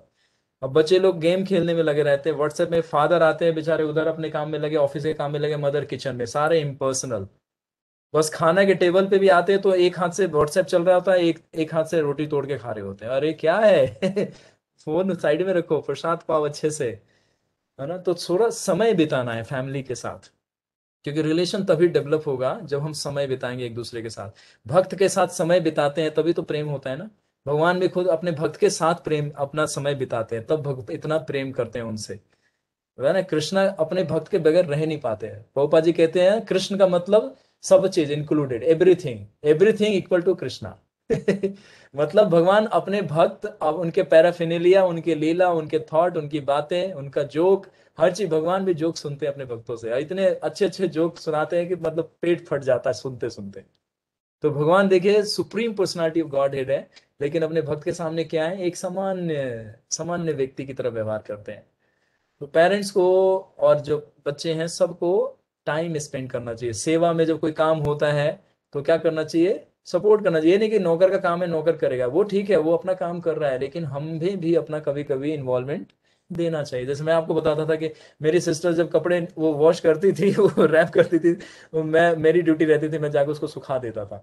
कभी कभी मैं जाके उतार के उसको तय लगा के दे देता था, तो मुझे बड़ा अच्छा लगता था और उसको भी बहुत अच्छा लगता, और दोनों आपस में बड़े प्रेम से रहते थे। तो क्या है, फैमिली का इससे रिलेशन होता है। ये नहीं कि नौकर है नौकर करेगा, नौकर करेगा ठीक है, लेकिन हमारा भी तो रिस्पॉन्सिबिलिटी है। हम अपने बॉडी में जिम जाके जिम में 2 घंटा लगा के अपना फैट जलाते हैं, लेकिन घर का एक बाल्टी, इधर से एक बाल्टी पानी गमले में ले जाकर नहीं डाल सकते, तुलसी महारानी को एक लोटा पानी नहीं डाल सकते। तो ये सब क्या है, लॉस्ट कल्चर। एजुकेशन नहीं है, ट्रेनिंग नहीं है, और प्रॉपर नॉलेज नहीं है हम लोगों को, इसलिए। तो प्लीज ये सब चीजें अप्लाई कीजिए, फिर कोई कंप्लेन नहीं रहेगा। कलयुग में भी आप त्रेता को वापस ला सकते हैं, सतयुग को वापस ला सकते हैं, पॉसिबल है। भगवान कहते हैं ना, मेरे भक्त टाइम से भी अलग होते हैं, टाइम के ऊपर जा सकते हैं। कहते हैं ना, सिर्फ भगवान है जो समय के ऊपर है, और दूसरा कौन है, भक्त। वो तीनों मूड से ऊपर जा सकते हैं, इस प्रकृति के रूल से ऊपर जा सकते हैं। तो एक बार आप कहें, हमारा क्या स्लोगन है, पहले इस्तेमाल फिर विश्वास। तो आप भी अगर क्रॉस करना है आपको ये रूल्स, तो भक्ति में आइए, थोड़ा इंस्ट्रक्शन फॉलो करके देखिए। आपको ये ना हो तो आप फिर बात कीजिएगा हमारे से। तो इस तरह से दशरथ महाराज जी कह रहे हैं कि एक एक व्यक्ति को बड़े सावधानी से उनको व्यवहार करो और उनको देख रेख करो। सेवा कार्य में निरत नौकरों को उनकी मजदूरी उनके योग्यता अनुसार देना है, जिससे वे मन लगाकर अपना अपना कार्य करे। क्योंकि व्यक्ति जब छोटे कैटेगरी के, जो छोटे वर्ण के व्यक्ति होते हैं, उनकी आवश्यकताएं होती है छोटी छोटी। हम लोग 500 रुपए में एक पिज्जा मंगा के खा लेते हैं घर में, ठीक है, लेकिन आपको बताएं कि एक गरीब व्यक्ति को 500 रुपए में पूरा फैमिली पैक हो जाता है। वो 50 रुपए का कुछ खरीदेगा, 50 रुपए का कुछ खरीदेगा, 50 रुपए का कुछ खरीदेगा, 50 रुपए का कुछ खरीदेगा फैमिली के लिए, है ना, अपने अपनी माता जी के लिए, अपने पेरेंट्स के लिए, खुद के लिए कुछ पैसे बचा भी लेगा। तो सोचिए 500 रुपए में उसका पूरा दिवाली बन गया। और हमारा 500 रुपए में आधे घंटे का एक पिज्जा जो पेट भी नहीं भरता, आधा फेंक देते कुतर के चूहे की तरह। तो छोटी सी बात है, लेकिन हैप्पीनेस कितना मिलता है, तो वो व्यक्ति उतने से ही खुश हो जाता है। तो कहने का अर्थ क्या है कि जो व्यक्ति हमारे लिए कुछ करता है, वी शुड ऑलवेज ग्रेटफुल। क्यों, क्योंकि भगवान अपने भक्त को इतने डाउन टू अर्थ आके डील करते हैं। तो हम लोग क्या भगवान से बड़े हैं, हमें सीखना चाहिए। इसलिए बताएंगे कोई भी चीज सीखना, भगवान को देख लो आप। भगवान को कंप्लेन करते हैं, ये तो भगवान है, इनको तो मौज मस्ती से क्या फुर्सत पड़ी है, हमें कष्ट में डाला है। तो कहाँ, कष्ट हमने चुना है, भगवान ने नहीं। भगवान तो चाहते हैं, आपको मिस करते हैं कि आओ वृंदावन में मेरे साथ खेलो, गाय चराएंगे हम लोग, और ना जंगल में खूब सारे खेल खेलेंगे, फल तोड़ के खाएंगे, और शाम हो जाएगा घर आके कथा सुन के सो जाएंगे। बस यही तो काम है, ना ऑफिस ना स्कूल। बच्चे लोग खुश हो जाओ, गोलक चल रहा है हम लोगों को। नो झंझट फॉर एग्जाम, नो झंझट फॉर ऑनलाइन क्लास। ठीक है, तो जल्दी जल्दी माला शुरू करो आप लोग, और कृष्णा के पास चलते हैं हम लोग। वहां पे गाय चराएंगे, दिन में खूब सारा डिफरेंट डिफरेंट स्पोर्ट्स खेलते हैं कृष्णा अपने बालकों के साथ, अपने ना द्वादश मित्रों के साथ, तो हम भी खेलेंगे। तो ये कल्चर है, एक्चुअली ये कल्चर है जो लॉस्ट है, जो हमें वापस लाना है। आप सब लोग मन लगाकर प्रीति पूर्वक उनके साथ, है ना, बर्ताव करें, प्रीति पूर्वक मतलब प्रेम से उनसे डील करें, जिससे सब काम ठीक ठीक हो। यह सुन वे सब वशिष्ठ जी के समीप जा उनसे बोले, आपने जैसा आज्ञा दी है तद अनुसार ही हम सब करेंगे, किसी काम में त्रुटि ना हो पाएगी। तब वशिष्ठ जी ने सुमंत्र को बुलाया और उनसे यह बोले, इस पृथ्वी भूमंडल पर जो धार्मिक राजा है उनके पास निमंत्रण भेजे, और सब लोगों को, बहुत से ब्राह्मणों, क्षत्रिय, वैश्यों और शूद्रों को भी सादर बुलवावे। सत्य पराक्रमी, सूर शिरोमणि, वेद और सब शास्त्रों में निपुण और दक्ष ब्राह्मणगण, ऋषिगण और महाभाग, मिथिला अधिपति को स्वयं जाकर आदर सहित निवा लाए। निवा लाए मतलब उनको भी स्पेशली बुलाएं। तो देखिए, जितने भी बड़े बड़े पर्सनालिटीज हैं, उनको ऐसा नहीं कि कोई छोटा मोटा सिपाही जाके निमंत्रण दे रहा है, ऋषि लोग जा रहे हैं, है ना, यज्ञ में इनविटेशन देना। जैसे हम लोग भी कहीं कहीं जाते हैं, स्पेशली जब होता है तो पर्सनली हम लोग जाके किसी को, भक्त को इनवाइट करते हैं, तो उसको बड़ा अच्छा लगता है कि प्रभु जी आए थे, उन्होंने स्पेशली इनवाइट किया है। तो उसको कितना खुशी मिलता है, तो वो व्यक्ति आता है श्रद्धा से भगवान का दर्शन करने। तो उसी तरह से अकॉर्डिंगली डीलिंग का हमें यहाँ पे सीखना चाहिए। Okay, I would like to stop here, ये थोड़ा सा कंटिन्यू रहेगा, कल भी इसको आगे पढ़ते हैं। कि और किस तरह के लोग आए और किस तरह से यज्ञ की तैयारी चली थी एक साल में, वो चलेंगे। तो क्या, I would like to stop here. और अब आपका it's a time to query, clarification, doubt, और कोई चीज आपको समझ में नहीं आए तो प्लीज आप एक बार पूछ सकते हैं। तो अब आप लोगों का क्वेश्चन रहेगा, तो पवन प्रभु अनम्यूट करेंगे सभी को, और जिनका जिनका होगा तो आप ऐप के मीडियम से क्या कर सकते हैं, ऐप के मीडियम से आप इससे हैंड रेज करके मुझे इंडिकेट कर सकते हैं कि आपका क्वेरी। प्रभु ओके, जी हरे कृष्णा प्रभु। जगदीश बोल रहा हूँ जी। जगदीश प्रभु और अंशुल प्रभु दोनों एक साथ बोले हैं, ठीक है। अंशुल प्रभु आप वेट कीजिएगा, जगदीश प्रभु बताइए।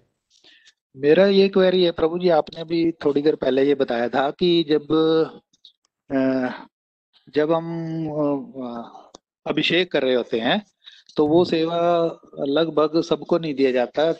दो तीन सेवा होती है जो स्पेशल लोगों को दिया जाता है। एक सेवा आपने बता दी थी, तो दो तीन सेवा जो है वो आप बता दें तो बड़ी मेहरबानी होगी जी। बहुत सुंदर। प्रसादम हाँ जी। सेवा जो है उसमें हाँ भी जी। भक्त को भी देना चाहिए, क्योंकि प्रसादम जो है वो भगवान को डायरेक्ट भोग लगता है, और सारे भक्त लोग भी उसको स्वीकार करते हैं। तो भक्तों को कभी भी ऐसा अशुद्ध या अशुद्ध चेतना से बना हुआ या अशुद्धता से बना हुआ, क्योंकि भगवान को भोग लगता है ना, पहले तो उस भगवान को भोग लगता है और हाँ उसके जी बाद प्रभु जी। उसको सम्मान देता है भक्त लोग, और उसके बाद जो होता है तो बाहर के जितने भी अतिथि जन आते हैं तो उसमें भक्ति भाव से बना होता है, भक्त तैयारी करता है, तो वो चेतना का प्रभाव पड़ता है, तो खाते के साथ उसको शक्ति मिलता है। तो इसीलिए दूसरा सेवा है कि प्रसादम सेवा, और तीसरा है जब हम सम्मान से किसी को आमंत्रण करते हैं या किसी को रिसीव करते हैं, वो हाँ सेवा। जी जैसे प्रभु जी। रिसेप्शन देना, जैसे मंदिर में कोई नया भक्त आया तो उसको हर एक व्यक्ति को नहीं दिया जाता, क्योंकि डीलिंग में जरा सा भी गलती की है तो उसके में मैसेज क्या जाएगा कि देखो भक्त लोग भी ऐसे ही होते हैं, है ना। ठीक है प्रभु जी। इसीलिए इस तरह का जो सेवा है, तो भक्त जो एटिकेट जानते हैं और जो दक्ष हैं अपने व्यवहार में और हर सिद्धांत को जानते हैं, तो एक्सपर्टली डील करते हैं। यहाँ पे देखिए, आपने सुमंत्र को इनवाइट किया है, उन्होंने बोला कि नहीं, हाँ आप जी। और वशिष्ठ मुनि स्पेशली सारा ओवरऑल विजन करिए आप।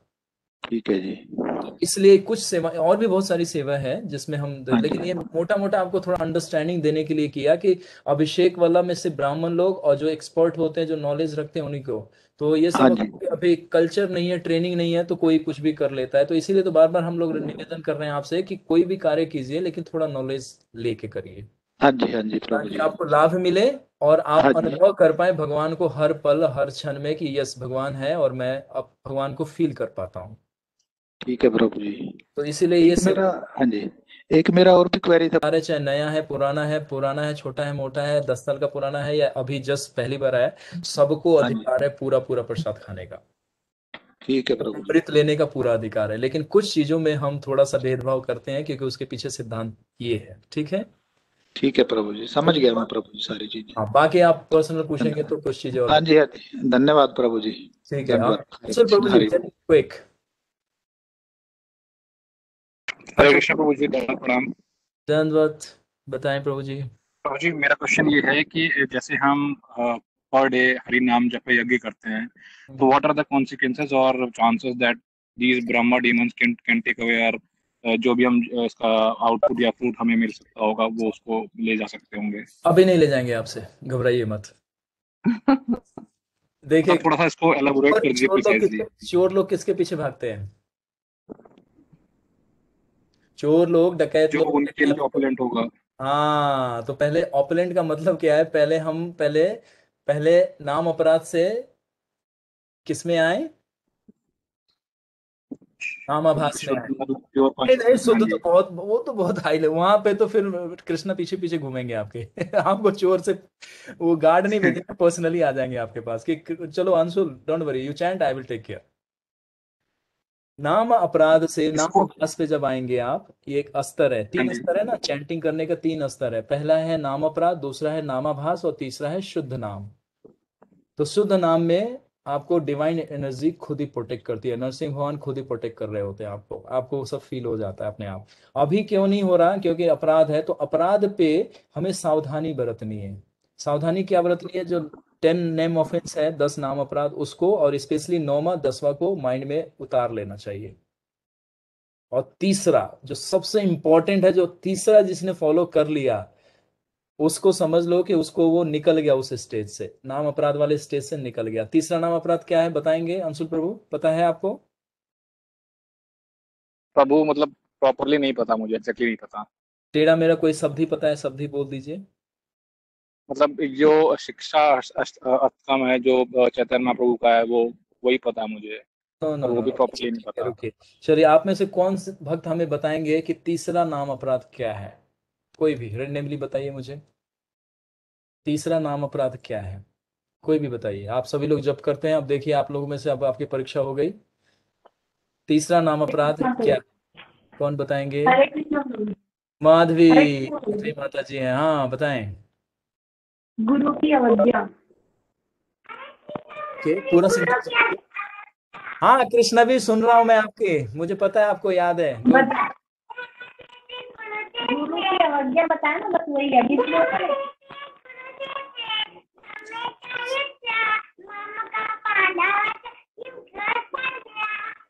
सॉरी प्रभु जी।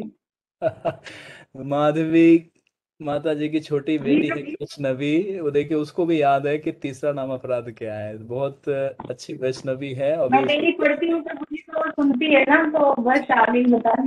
ठीक है, तो आपने आधा बताया, पूरा नाम पूरा बताइए, पूरा सेंटेंस क्या है?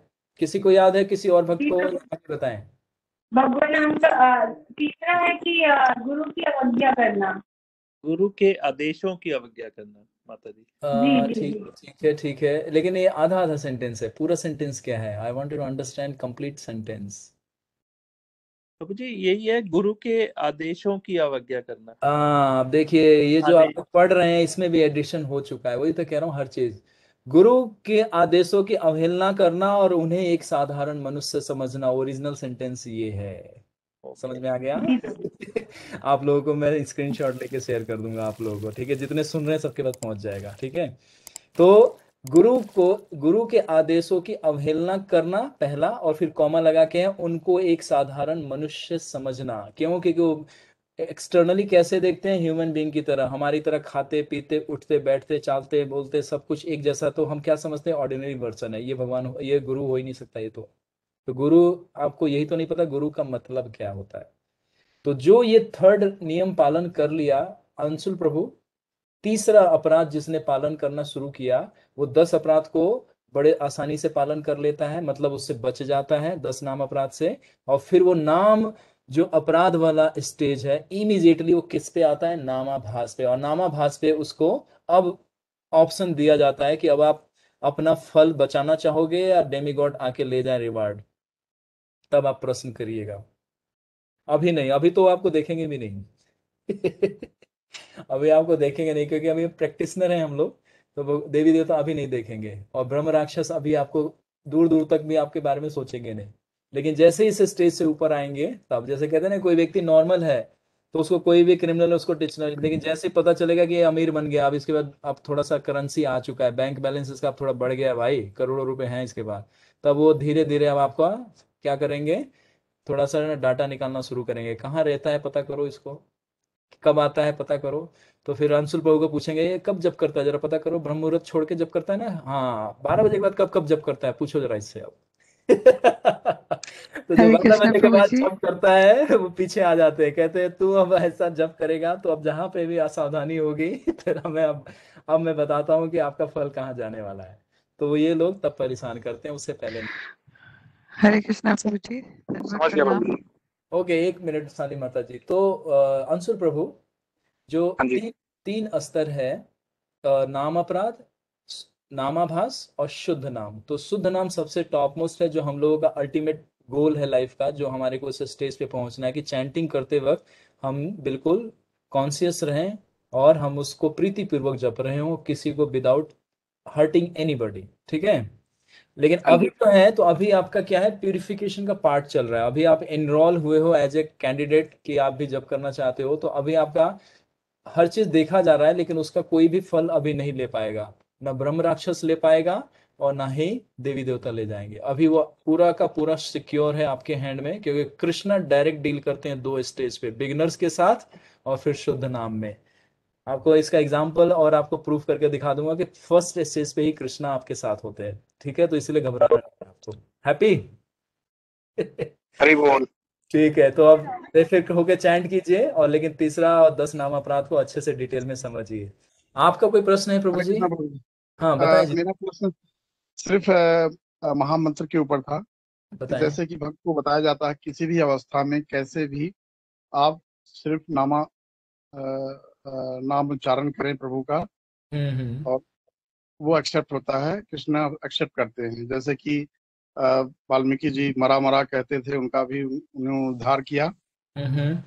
और अजामिल ने अपने लड़के का नाम शायद बुलाया था, लेकिन भगवान का नाम नारायण था, हम्म। इसलिए उनका उद्धार किया। जबकि नोइनली अननोइनली अनअटेंटिव चैंटिंग भी करें तो भगवान को एक्सेप्ट होता है।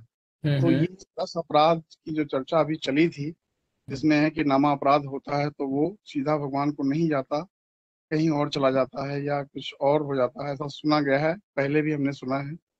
तो इसमें क्या है, थोड़ा सा सिर्फ इस पे प्रकाश डालेंगे? देखिए, नाम जपने का 3 स्तर है। पहला है नाम अपराध, जिसमें बहुत सारी रूटियां हो जाती हैं, ठीक है, लेकिन फिर भी उसका फल जो है वो स्टोर रहता है। जैसे मैंने उदाहरण दिया था कि बीज अगर आपको किसान से प्राप्त हो गया कि इसको बोने से आपको फल मिल जाएगा, ठीक है, लेकिन उस बीज को आपने सही से प्लांट नहीं किया या कहीं रख दिया, तो वो बीज, वो ओरिजिनल वही है, वो फॉर्म है, जैसे ही उसको जिस समय में भी सींचेंगे वो मैनिफेस्ट हो जाएगा। समझ पा रहे हैं? तो यानी कि जो बिल्कुल नाम जपने का जो फल मिलना चाहिए वो अपराध की वजह से रुक गया है, वो खत्म नहीं हो सकता और कोई ले नहीं सकता, वो रुका हुआ है वहीं पे। अपराध का मतलब है बाधा में, जो कार्य होने वाला था उसमें बाधा आ गया। अपराध मतलब जो राह था वो अब रुक गया। अपराध का मतलब है जो जिस पाथ पे चल रहे थे उसमें अब, जैसे अभी कोरोना में हर जगह पे वो सील्ड कर दिया गया बॉर्डर को, और जहाँ कहीं कहीं पे ब्लॉक कर दिया गया कि आप इसके आगे नहीं जा सकते और यहाँ पे एंट्री नहीं अलाउ है। तो यानी कि वो मार्ग है, लेकिन कुछ समय के लिए क्या हुआ, उसको रोक दिया कि आप इसके आगे पीछे नहीं जा सकते। तो उसी तरह से अपराध का मतलब क्या है कि उस स्टेज में क्या होगा कि उसका फल जो मिलना चाहिए था, प्यूरिफिकेशन जितना होना चाहिए था उतना नहीं होता है, तो वो रुका रहता है। और जैसे उस पर आप वर्क करते हैं तो फिर एकदम से क्विकली आप आगे जंप करते हैं। तो यानी कि एक अवस्था ये है। और दूसरा है नामाभास। जैसे अजामिल ने आपको, क्योंकि अभी एक पार्ट पता है उसका, बहुत सारा कहानी है, और उसका कहानी कह रहा हूं मतलब उनका पास टाइम है कि वो पूर्व जन्म में कौन थे, और वो पहले बहुत बड़े भक्त थे। ऐसा नहीं कि उन्होंने मतलब एक दिन में नाम लिया और वो मुक्त हो गए, नहीं। तो क्योंकि भक्ति, मैंने बताया ना कि भक्ति सुरक्षित रहती है। भगवान ये एक विशेष कृपा दिए हैं अपने भक्तों पे कि किसी भी परिस्थिति में किसी भी काल में उसका भक्ति कोई भी उससे नहीं छीन सकता। इवन भगवान स्वयं चाहे कि मैं इसकी भक्ति वापस छीन लूं, नहीं छीन पाएंगे। ये एक विशेष मतलब कृपा है श्रीमती राधा रानी का और भक्तों का, कि मतलब भक्ति एक ऐसा वस्तु है जो किसी भी जन्म में आपसे नहीं छीना जाएगा। इसीलिए गजेंद्र के उदाहरण है, और कितने अनंत उदाहरण है इसमें। चरभरत उदाहरण है ना, मुचुकुंद उदाहरण है इसमें। जो मैंने बताया था कि एक छोटी सी सेवा से भगवान ने उनको आके दर्शन दिया द्वापर में। वो सतयुग में फाइट किए थे, और द्वापर में आके उनको बोला था कि आपने मेरे भक्तों की सेवा की थी, इसलिए मैं प्रत्यक्ष रूप से आया हूं आपको दर्शन देने के लिए। तो भक्ति का ये महत्व है। तो जो अजामिल की कथा में है, एक बार नाम लेके मुक्त हो गए थे, तो लेकिन उससे पहले उन्होंने बहुत भक्ति किया हुआ था, इसीलिए उस समय में वो नाम फलीभूत हो गया, वो नामाभास के स्टेज पे थे। लेकिन उसके बाद भी कथा है कि वो काशी में जाके वो पूरा अपना जो स्पिरिचुअल एक्टिविटी जो रह गया था उसको परफॉर्म करने के बाद बैक टू गॉड हेड गए थे। नारद मुनि आके उनको दोबारा से इंस्ट्रक्शंस दिए थे, और विष्णु दूत ने उनको बताया था कि आपको ये चीजें अब करनी है, तब आप वापिस आ जाओगे। तो यहाँ पे एक तो क्वेश्चन ये आपका ये था, और इसमें एक और आपका डायमेंशन था, वो क्या था जितेंद्र प्रभु? मरा मरा करते थे वाल्मीकि जी, हाँ हाँ और उनको पता नहीं था कि राम राम बोलना था, हाँ हाँ। यानी अनअटेंटिव थे, मतलब उनको पता ही नहीं था कि हम क्या कर रहे हैं। बस खाली ओ, किसी ओके, ने हाँ। बोला कि मरा मरा करो, हम्म। उच्चारण राम राम अपने आप हो जाएगा। तो भगवान राम ने उनको जो हाँ। है कितने बड़े ऋषि बना दिया, मुनि बना दिया। हम्म। डाकू थे वो पहले, हम्म। चोर डाकू थे। हाँ। तो उसका एक इसमें अनअटेंटिव इसमें एक्चुअली इसमें आप, अनअटेंटिव चैंटिंग का क्या हाँ हाँ फल, ऐसा उत्तर निकलता है? उस पर थोड़ा सा मेरा क्वेश्चन। हाँ, मैं बताता हूँ। देखिए, नाम अपराध में भगवान आपकी प्रार्थना को सुनते हैं। इसका उदाहरण देता हूँ। आप जैसे बालक होता है, शिशु छोटे, उसमें छोटे एज में होता है, जैसे मान लीजिए 3 से 5 साल के बच्चा जो होगा आपके घर में या पड़ोसी में, आप देखिएगा वो अपने डैडी मम्मी को ना अटेंटिवली नहीं बुलाता है, थोड़े से ना मतलब दूसरे वे में बुलाता है। डैडी को बोले डैडी, डैडी, पिताजी, पिताजी, वो सीधा सीधा नहीं बोलेगा पिताजी, ऐसे नहीं बोलेगा, थोड़ा डिसरिस्पेक्ट मैनर से बुलाता है वो, या मम्मी को कुछ और बोल देगा और थोड़ा गुस्से में भी बुला देगा। लेकिन मदर को और फादर को कभी भी उसका एक वर्ड भी हर्टिंग नहीं होता। वाई? क्योंकि उनको पता है अभी ये प्रैक्टिस में है और अभी इसको इतना संस्कार नहीं पता है, तो इसके अपराध को क्षमा, वो ऑलरेडी फॉरगिवन, मतलब उसका जितना अपराध है ऑलरेडी फॉरगिवन, पहले से ही क्षमा है। लेकिन वही बच्चा जैसे वो 8 साल से अब 12 साल के एज में जाएगा, अब वो थोड़ा सा भी डिसरिस्पेक्ट होता है तो या तो चटाक से चाटा पड़ता है उसके गाल पे, पिताजी मारते हैं, माताजी कहते हैं कि अभी आपको बुलाने नहीं आया, कैसे बताया जाता है, कैसे बात किया जाता है। तो उसी तरह से भक्ति में शुरू में कृष्ण अपराध को नहीं लेते और गुरु भी अपराध को अपराध नहीं समझते हैं आपके। क्यों? क्योंकि वो जानते हैं कि अभी आप भक्ति के मार्ग पे आए हैं, अभी आपको इतना ज्ञान नहीं है और ना ही आपने इतना अभ्यास किया है और ना ही आपको इतना संस्कार मिला हुआ है।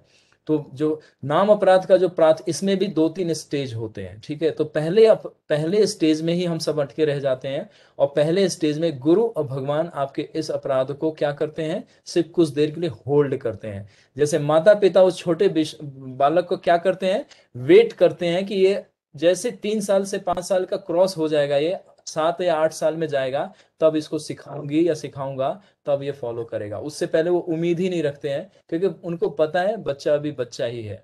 तो उसी तरह से भगवान को और गुरु को भी पता है और उसका वो अपराध नहीं बनता है। बस क्या है कि वो प्रैक्टिस में जाता है तो सब स्टोर होता है। अब इसका दूसरा डायमेंशन ये है कि बच्चा अगर पहली से 10वीं क्लास तक पढ़ता है तो 10वीं में जाके उसको सर्टिफिकेट मिलता है।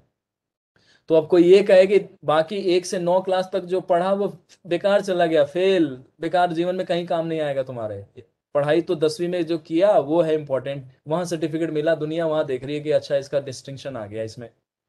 तो वो व्यक्ति अज्ञान में है, उसको ये नहीं पता है कि पहले से जो 9th क्लास तक जो स्टडी किया था वो सारा प्रिपरेशन था 10वीं क्लास तक पहुंचने के लिए।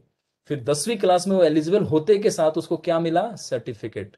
तो यानी कि वो अब रिकॉग्नाइज हो गया कि ये अब प्राइमरी स्कूल को क्रॉस कर चुका है, तो यानी कि अब वो हायर के लिए रेडी हो चुका है।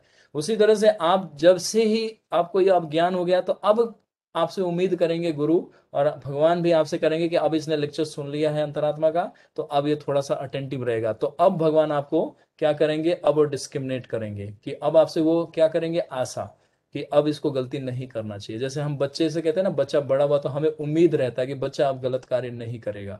क्यों? क्योंकि अभी आपने सिखाया है, उसको बताया भी है, कभी कभी पिटाई करके उसको रियलाइज भी कराया कि नहीं ये गलत है। तो अब जब बच्चा करेगा तो अब वो ऑफेंस हो जाएगा, माता पिता उसको क्षमा नहीं करते जल्दी से, कहते कि नहीं अब आप बच्चे रह नहीं गए, अब बड़े हो चुके हो। उसी तरह भक्ति का ये स्टेज है, बिल्कुल प्रैक्टिकल है। और माधुर्य कादम्बिनी और हरि भक्ति विलास और नाम हरिनाम चिंतामणि, ये 3 ग्रंथ है, भक्ति विनोद जी ने बहुत सुंदर तरीके से नाम के ऊपर इतना सुंदर तरीके से दिया है कि आप पढ़ेंगे तो आपको पता चल जाएगा कि भगवान कितने दयालु हैं कि नाम में हमारे को क्या क्या कुछ नहीं दे रहे हैं। इसीलिए कलयुग में क्या है, नाम के ऊपर इतना फोर्स किया जा रहा है कि नाम बड़े सावधानी से जपो आप लोग, यही है जो अल्टीमेट है। अभी हम जितना कथा सुन रहे हैं ये इसी स्टेज पे आने के लिए कि भगवान आपका नाम कैसे ले पाए सुंदर तरीके से, है ना। गोलोक एरा प्रेमाधन हरि नाम संकीर्तन, आप समझ में आता है आपको कि एक ट्रेजर है वहां का, मतलब सारे लोग इसी से अपना भगवान को प्रसन्न कर देते हैं। तो ये क्या है, तो ये रहस्य है। ये सब जब थोड़ा समुद्र सेतु बांध चलेगा और जब नाम आएगा तो हमारे बहुत दिनों से अंशुल प्रभु की एक एक डिजायर है कि प्रभु जी नाम का आपने महत्व नहीं बताया, तो वहां पे आप नाम का महत्व बताएंगे तो थोड़ा वहां पे और खुल के आएगा कि नाम का क्या शक्ति है। तो जितेंद्र प्रभु आपसे प्रार्थना है थोड़ा सा प्रतीक्षा कीजिए, नाम का महिमा वहां पे बताएंगे आपको, ठीक है। तो I would like to stop here, it's too late, 10:15 हो गया। अब कोई क्वेरी है तो कल प्लीज उसको नोट कर लीजिए, कल मैं जरूर दूंगा। जितेंद्र प्रभु आई होप कि आप सेटिस्फाई हुए थोड़ा। बिल्कुल बिल्कुल, थैंक यू प्रभु जी। हाँ, प्लीज बस कीप मूविंग और धीरे धीरे नॉलेज कल्टीवेट करते रहिए, आपको कृष्णा और शास्त्रों का और गुरु का वैष्णव का जरूर पूरा ब्लेसिंग मिलेगा आपको, राइट। अगली बार की मेरा क्वेश्चन है कि ये महामंत्र एक्टिवेट कैसे करते हैं, जो आपने बहुत पहले बताया था कि मैं बताऊंगा, लेकिन वो कभी चर्चा हो नहीं पाई। यस, जरूर। आप अभी जितना कर रहे हैं ये बस आप यही एग्जांपल रखिएगा कि पहले से 9th क्लास का प्रिपरेशन है आपका, कोई भी चीज, एक नाम भी कृष्णा वेस्ट नहीं जाने देंगे। हमारे शास्त्रों में लिखा है कि कोई मजाक में भी कह दे हरे कृष्णा, जैसे मुस्लिम लोग होते हैं कहते मैं नहीं बोलता हरे कृष्णा, वो बोल दिया हरे कृष्णा, इसका मतलब कृष्ण उसको रिकॉग्नाइज कर लेते हैं। इतने दयालु हैं, नाम इतना कृपा देने वाला है कि आपको अभी महिमा नहीं पता ना, इसलिए तो थोड़ा सा वेट कीजिए, ये सब आएगा, रामायण में सब आएगा। नाम से भगवान किस किस का उद्धार कर रहे हैं, और राम सेतु जब बनेगा तो नाम की महिमा वहां पे आप देखिएगा कि नाम में कितनी शक्ति है, कि भक्त लोग उसको धारण कर रहे हैं और भगवान भी उसके सामने क्या हो जाते हैं, मतलब शक्तिहीन हो जाते हैं, अपने ही नाम के सामने उनकी शक्तियां सारी क्या होती है, असफल हो जाती है। तो बताएंगे, उसका दो दो डायमेंशन है, दिखाएंगे। ओके, एक कोई हमारे भक्त आई थिंक पवन प्रभु हैं और डॉक्टर श्रेष्ठ माता, आई डोंट नो, ये हाथ उनका हैंड रेस है, आई डोंट नो। इसका कोई प्रश्न हो तो प्लीज नोट कर लीजिए। कल हम क्या है, कल इसको ले लेंगे, आज थोड़ा सा विलंब हो गया, ऑलमोस्ट 45 हरे मिनट। कृष्ण प्रभु जी, दंडवत प्रणाम। क्या क्या आदेश है प्रभु जी? क्या कौन बोल रहे हैं, नाम बता। सुरेश। ओके नहीं, मुझे लगा कि क्योंकि आप उसमें ऐप से हैं तो मुझे लगा हैंड रेज है आपका यहाँ पे, इसलिए मैंने आपसे नहीं नहीं नहीं नहीं नहीं नहीं नहीं प्रभु। Okay. Hare Krishna, thank you Prabhu ji.